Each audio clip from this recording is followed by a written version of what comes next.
Hey guys, in today's video, I am going to show you how to add Substack sign-up form to WordPress. Let's get started. First, log into your WordPress account.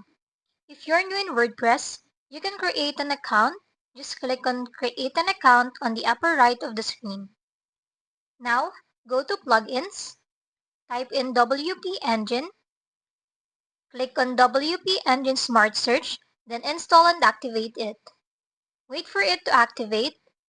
Then click Manage Plugin so you can configure the settings. Next is goes to Custom Substack Embed website. This website is a custom Substack embed that collect email signups to a Substack newsletter or a WordPress. Just follow the steps provided. First, select a style. Then next, enter your Substack domain. Then, copy and paste the embed code into your site.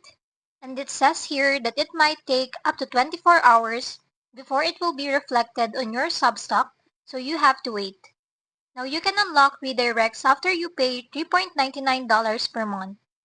This website can easily embed Substack feed widget in your WordPress. And that's it. You have now added Substack sign-up form to WordPress. If this video helped you, don't forget to like and subscribe for more helpful tutorials.